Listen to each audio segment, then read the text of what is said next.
Welcome to the Open Forum in the Villages, Florida podcast. In this show, we talk to leaders in the community, leaders of clubs, and interesting folks who live here in the Villages. I'm thrilled to share our passion project with you, a podcast that brings joy, knowledge, and inspiration. This is Mike Roth on Open Forum in the Villages, Florida. I'm here today with Debbie Johnson. Debbie, thanks for joining me. No problem. Debbie, why don't you tell our listeners what brought you to Florida from sunny California? Sunny California to sunny Florida. Well, I had previously been married for almost 25 years, found myself alone suddenly, and job force for a single woman that her skills were being a homemaker and raising 3 children was very difficult. So I did my best, did a lot of different things, learned a lot of different things. And then I was laid off of my last job and said, Mama's going to Florida. My middle daughter was her second child. So that was a destination for me. Never in my dreams did I think I'd be living in Florida. Oh, so your second daughter lives in Florida? Not currently. She's in Texas now. Okay. Her life has been interesting too. A lot of people's lives have been interesting. Okay. And Debbie, how long ago did you move to the Villages? I moved to the Villages in 2010. I had been on a dating site and met this man, and a year and a half later we were married. So that's how I didn't even know about the Villages. I was in Tampa doing my own thing, trying to, I just got hired to work at a golf course, which I thought I'd find me a rich golfer, but that didn't happen. So I met Bill, and within 4 months, I'm in the Villages. And then 6 months after that, we were married. And I'm not kidding you, a week after I was moved in, I was teaching classes. So it was pretty quick. Got involved right away. That's good advice for new villagers. It is. You got to try it all. Try everything you can to find what fits for you. Well, I think there's a limit. I will confess that the first year that I was in the Villages, I joined 21 different clubs. You win. It was a big mistake. I enjoyed the clubs. It tied up my schedule and drove me crazy. Well, that's the thing. It's that I'm a homebody, even though as much of an extrovert that I am, I'm a homebody. And I can find chores all day long to do. I love crafting. I love cooking. So I don't want too many things to interrupt that because that makes me really happy. Yeah, a lot of people like that. Mm-hmm. And I got a lot happier when I reduced the number of clubs to 8. There you go. Which also might be too I was going to many. say that seems like a lot too. It is, since I run 3 of them. Busy man. Yes. And then I took on the teaching of a course at the Enrichment Academy on podcasting.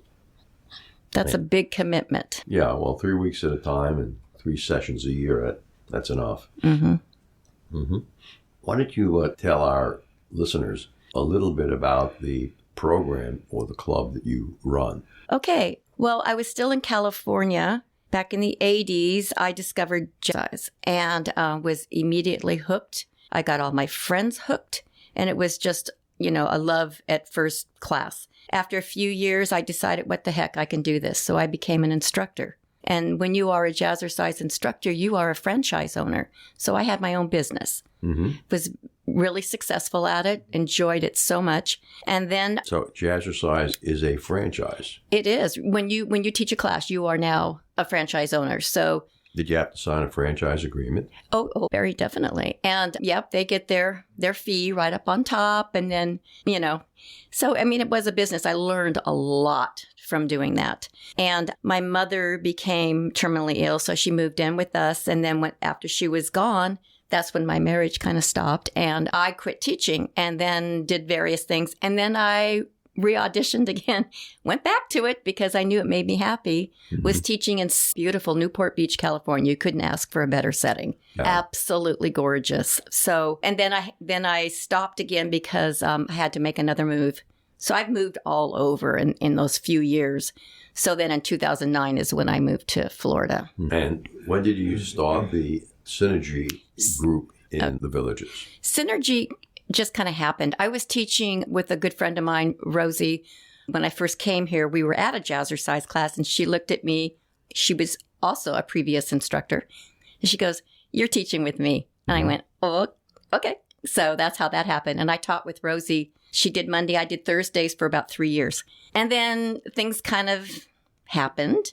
And I said, I think I want to be on my own. I want to be just me. Okay. And so I literally sat up in bed one night, came up with the name out of the clear blue sky, designed my business card, had it ordered all before the sun came up. And Wow. that's how it started. Good. Some of the best ideas happen when you're sleeping. Well, I don't sleep, so I'm working on 2 hours right now. Wow. I need 7 hours. Oh, lucky you. So And- jealous. You know, my major supporter, Dr. Curtis, has a lot to say about sleep. 7 hours is usually pretty good. Oh, that's what they say, but it's not always the case. Yeah, well, keep yourself in shape with this dance synergy.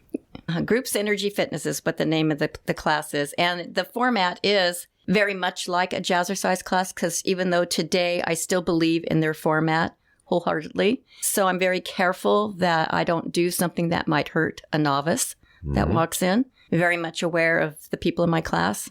And I don't know what I'd be doing if I didn't have How many this to people do. typically come to a class? Currently, with, we got extra people in town right now. So It is snowbird season. that was a nice way of saying it. Right now, I average between 80, 90 students.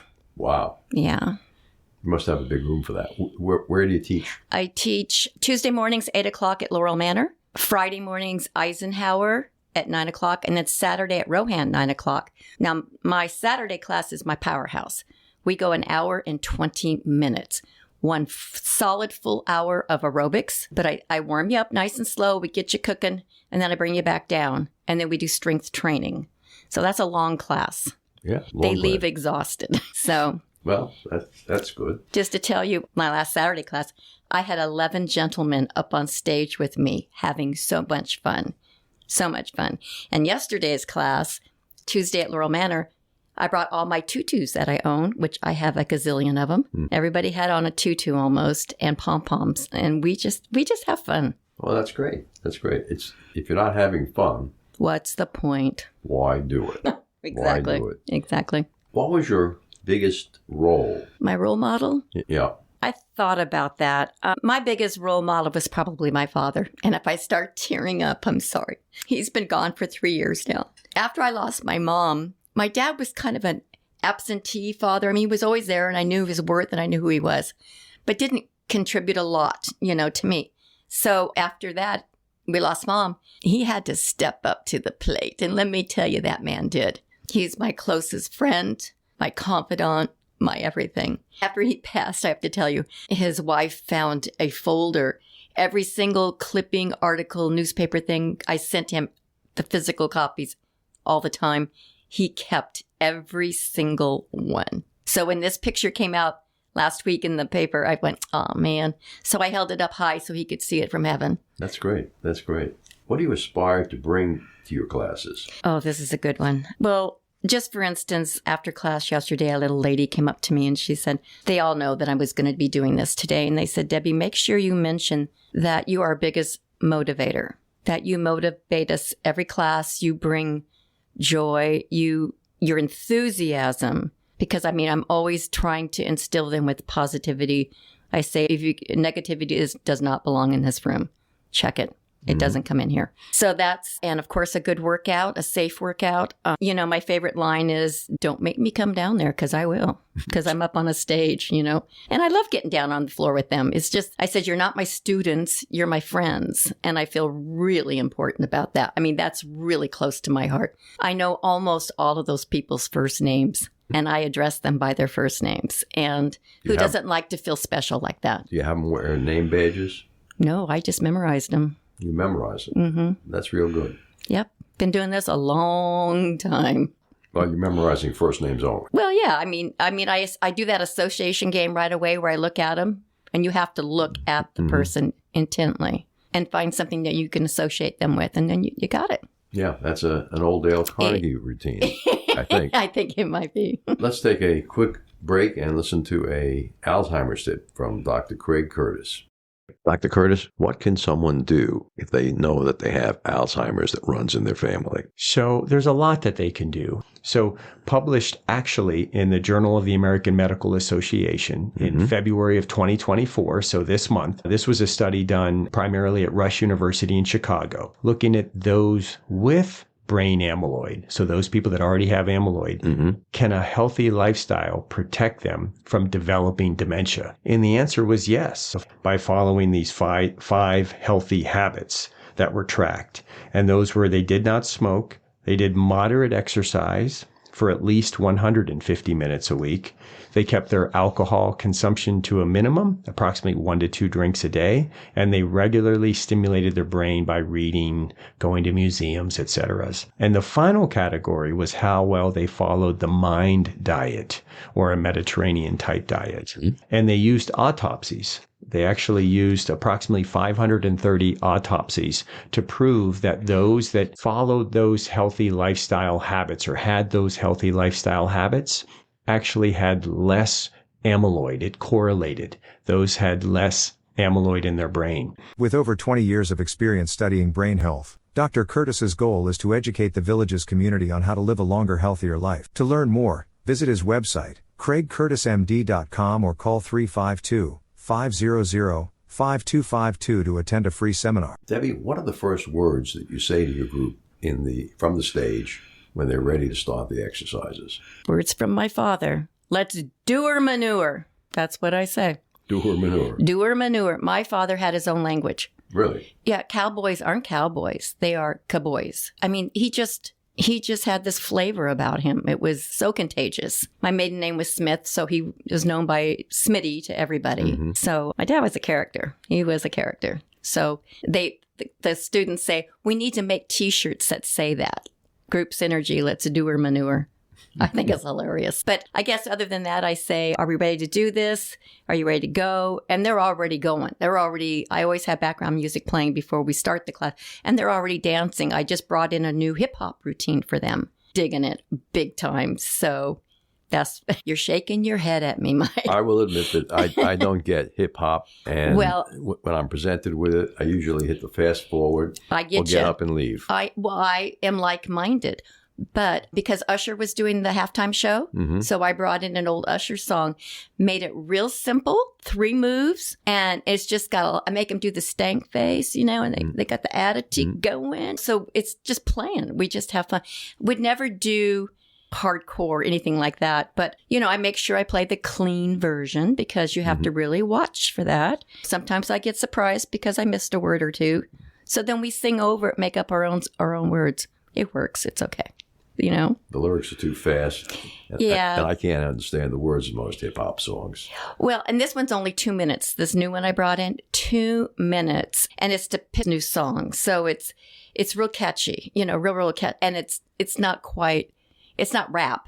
Hip hop is a little different than rap, so there is a difference. Yeah, I guess I object more to rap. You do, I think, than hip hop. Exactly.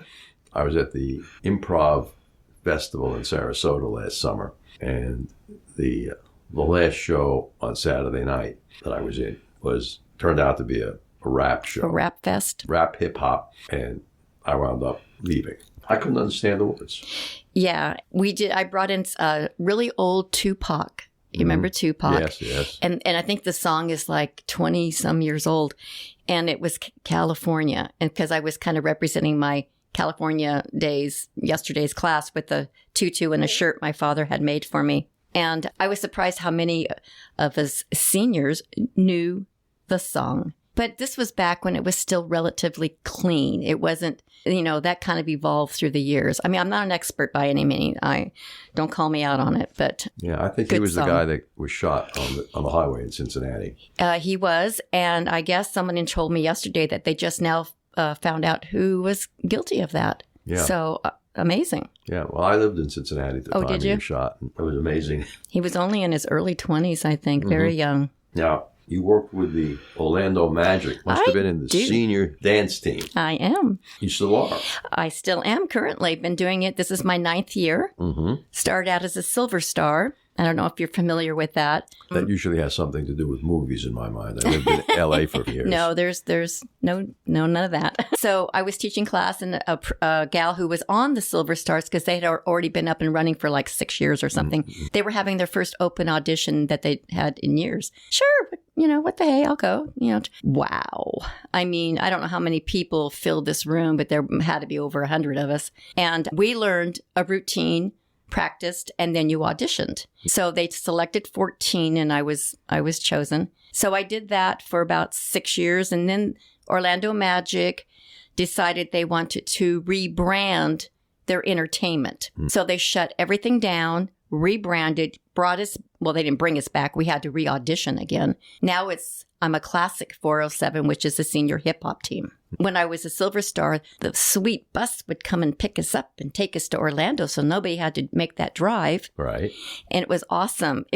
My husband used to go all the time. Now he doesn't, because we have to get ourselves to Orlando for practices, to learn the routines and for game day. So it's a bit. How many times a month do you have to take the drive to Orlando? Well, we perform 6 times a year. That's one performance a month. We drive to Orlando for practice on a Saturday and a Sunday, and sometimes a third practice, and then back again on game day. So it's not too bad. Yeah. And this is the quirk. We're only out there on the court for a little over a minute, right. But it's worth every single thing. I mean, it's so much fun. We get so pumped up. We run off of the court and we're going through the tunnels back to our locker room. And we look at each other and go, did we just do that? I want to do it over again. I don't remember. Because you don't. It's so fast, but it's so much fun. And they love us. The crowd loves us. Are you on the same team with Mark Wendt and his wife, Bridget? Oh, I absolutely love and adore those two. They have brought so much joy to this team, I can't tell you. Yeah, they were in our improv club for about a year. Right. Yeah, him and I talked about it a little bit. And yeah, they in fact, cute story. Sorry, Mark, but I'm going to squeal on you. He was going to drive his wife down to Orlando or up to, or whichever way it is, over there for the audition. Right. And I looked at him, had never met them before, and said, I'm sorry, you're auditioning too. He goes, well, no, yeah, you are. He was a natural. Yeah, he was. Yeah, they both are. Oh, she is so talented. So, and he's very well known in the community for all the good works that he does. Very, very giving couple, and I love them dearly. So what are your passions in life? Oh, my passions. I have so many. Of course, my grandkids are number one on the list, even though I don't get to see them often enough. But they're coming out to visit me sometime during the summer break. So I'm real happy about that. They're coming from Texas. And see, I love to cook. Okay. My husband has no taste buds, 0 taste buds. Wow. He would eat a chicken sandwich every single day and be a very happy man. Okay. He now eats different foods because I've just tried, just like a 2-year-old, just take a bite, And he's discovering different things, but he's, no green, no veggies, nothing. And so what I do is I cook enough, they'll have a little bit, and then I give it to my neighbors. Mike, who is my class manager, he's single. Ladies, he's single. And in fact, he's got food in my refrigerator right now waiting for him for Friday's class. So that's one of my joys. I paint. I'm not an artist by any means. People say, oh, you're so artistic. No, I just try. Mm-hmm. You sell your paintings? No. They're not. No, very amateur. But so was Grandma Moses. Like I found an old chair at Goodwill. It doesn't look anything like it did when I started. One of my friends brought me a little side table. Her friend was going to throw it away because it was broken. She goes, oh, no. Let me give it to Debbie. She is going to make something. And I did. I put it together and painted it. A sunflower. One leg is green. It's just adorable. And I paint bottles. I take off the labels and I do floral designs and give them away as gift. I put little twinkle lights inside. Very cute. Mm-hmm. I didn't have one. I was going to bring you one, but I didn't have one ready to go. Okay. He's like, good. I've got enough stuff. Enough stuff. Most people do at this age, don't we? Right. I gave away a whole bunch of Mercedes stuff that I can't use on my cars anymore. And I felt real good about it. And then a guy came over and said, could you help me with my riv nuts? And I said, what the heck is a riv nut? And it's a combination of a rivet and a nut. We all know what pop rivets are. Yeah. Okay. But this riv nut has a thread on it. And I said, well, where does Mercedes use riv nuts? And he says, oh, it's to hold the license plate on my car. And 3 of them are broken and my license plate rattles. Sorry. Yeah, so he had to buy about $100 worth of tools and riv nuts. And the other day we took off the broken riv nuts, which was a pain in the tush, and put in the new riv nut. His license plate no longer rattles. So he's leaving and I said, why don't you take the tool? It's yours. He says, no, It's yours now. Oh, so now you're the proud owner. Now I'm the proud owner of a Rivnut tool. So if anybody needs it. Anyone's license plate with a Mercedes is rattling. If you've got a rattle. We've got a cure. But in a strange way, that was fun. Just fixing the Rivnut. Oh, absolutely. I mean, those are the things, just you say passions. It's like, sorry guys, but I do like to say this a lot. I don't need no stinking man. Because, I was single for 17 years. I learned how to fix things. I learned how to make things work. Like, oh, your curtains are the rod isn't long enough. I figured out how to extend it on my own just by using things around the house.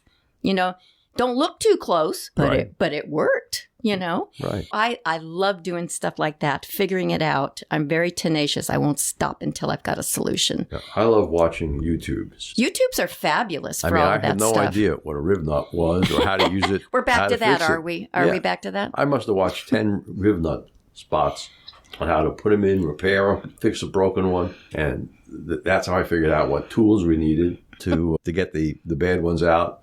It was amazing how accurate the videos were on YouTube. They're such a good tool. Just, how when you pick up your phone and their phone can automatically rotate to Yes, yes. Okay, well, mine had gotten turned off and it was driving me nuts. My daughter says, I don't know. I said, oh, I am not going to hit this. No, there's a button.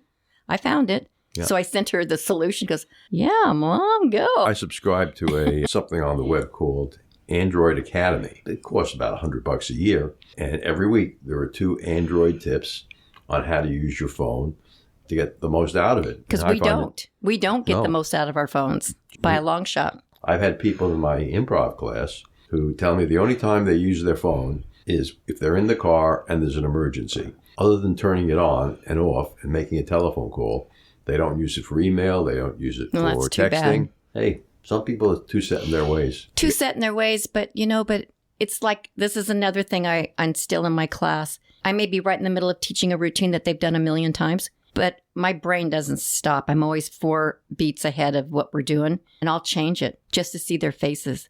And they're like, no, no, no. I go, yes, yes, yes. Today we're going to do it like this. So just forget about it, And because it makes them use their brains. I says, we get so used to doing things the same way all the time. I think it's great. Change where you stand. Back row, come up front, Because I think it's really good for us to stimulate our brain. Right. That's one of the things we do in improv. Mm-hmm. We tell people to say the first thing that comes into their mind. That's dangerous for me. It's fun. Well, it's fun. You haven't said anything so far that we have to edit out. I'm being very contained. Well, then you do well in the improv. It's the first 4 Mondays of the month at Rohan from 6:30 to 8:20. Okay. And then we have a social hour over at Paisanos. Yum. Yes. Great sandwiches, food, and pizza. Yeah, I've been there. It's good. Yeah. So do you have any closing remarks? And remind our listeners how to...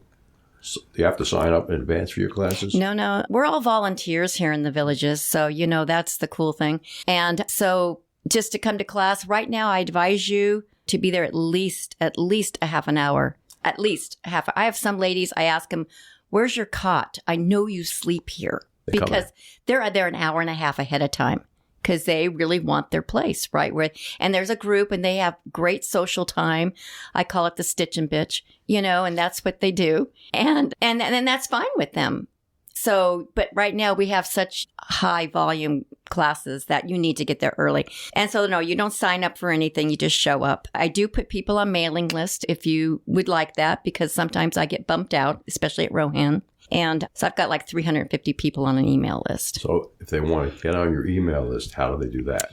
They contact me through, my email is at gmail.com. Debbers is my nickname from my dad. I've been called that my whole life. So it's Debbers, real easy. Or it's listed in the daily paper under Group Synergy Fitness, my name and email and phone number. And don't ever hesitate to call me or contact me. Thanks for being with us, Debbie. Thank you, Mike. Remember, our next episode will be released next Friday at 9 a.m. Should you want to become a major supporter of the show or have questions, please contact us at mike@rothvoice.com. This is a shout out for supporters, Twee Coleman, Ed Williams, and major supporter Dr. Craig Curtis at K2 in the Villages. We will be hearing more from Dr. Curtis with short Alzheimer's tips each week. If you know someone who should be on the show, contact us at mike@rothvoice.com. We thank everyone for listening to the show. The content of the show is copyrighted by Roth Voice 2024, all rights reserved.